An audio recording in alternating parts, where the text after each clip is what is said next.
हर्ष, तेरा मोबाइल देना यार। एक्चुअली मेरे मोबाइल में बैलेंस खत्म हो गया। जी भैया। मोबाइल मोबाइल कहाँ गया? पूजा,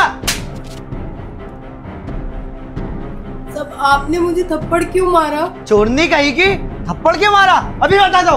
हर्ष, इसने मेरा मोबाइल चुराया है। दे मेरा मोबाइल। पूजा, तुमने हर्ष का मोबाइल चुरा लिया? नहीं साहब, ये मेरा फोन है। आपको अगर विश्वास नहीं है तो आप फोन चेक कर लो। देख लिया साहब, ये मेरा ही फोन है। हर्षु, तेरा फोन तो वहां पर रखा है।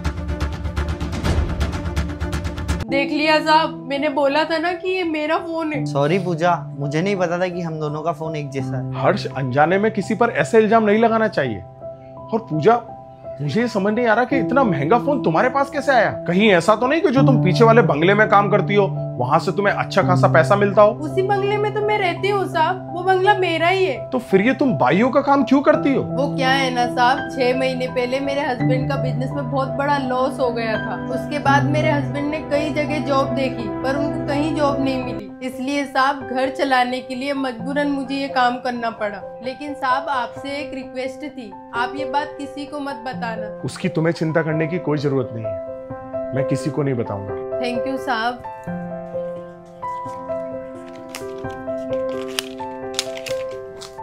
साहब, ये रहा आपका पर्स। अरे हाँ, कहाँ मिला ये तुमको? साहब आपके कमरे में टेबल पे ही तो रखा था। ठीक है, शुक्रिया। और हाँ पूजा, तुम्हें कल से काम पे आने की कोई जरूरत नहीं। क्यों साहब, मुझसे कुछ गलती हो गई है क्या, या फिर छोटे साहब की वजह से आप मुझे निकाल रहे हैं? अरे नहीं पूजा, ऐसी कोई बात नहीं है। वो मम्मी की तबीयत खराब थी ना, इसलिए तुमको रखा था। और मम्मी की तबीयत अच्छी हो गई है, इसलिए बोल रहा हूँ। साहब मैंने अपने घर की आपको सारी परेशानियां बताई हैं, और अगर ऐसे में मेरा काम छूट गया तो मेरा घर कैसे चलेगा साहब? देखो पूजा, तुम्हारे घर की कोई भी हालात हो, मुझे उससे कोई फर्क नहीं पड़ता। मैं बस इतना बोल रहा हूँ कि मुझे अब तुम्हारी कोई जरूरत नहीं है, इसलिए तुम यहाँ से अब जा सकती हो। अब प्लीज जाओ यहाँ से।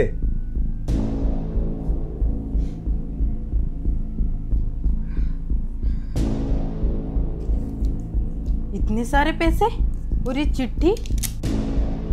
पूजा, ये पैसे मैंने रखे हैं तुम्हारे बैग में, क्योंकि मैं नहीं चाहता कि तुम दूसरों के घरों में काम करो। दोनों पड़ोसी हैं और तुम एक अच्छे घर की बहू हो, तो मुझे बिल्कुल अच्छा नहीं लगेगा कि तुम किसी दूसरों के घरों में नौकरानी का काम करो। पैसे मैंने तुम्हारी मदद के लिए दिए हैं। जब भी तुम्हारे पति का जॉब लग जाए ना, तो ये पैसे मुझे लौटा देना। और किसी भी मदद की जरूरत लगे तो बेझिझक मुझसे मांग लेना। आपका साहब, कुलदीप।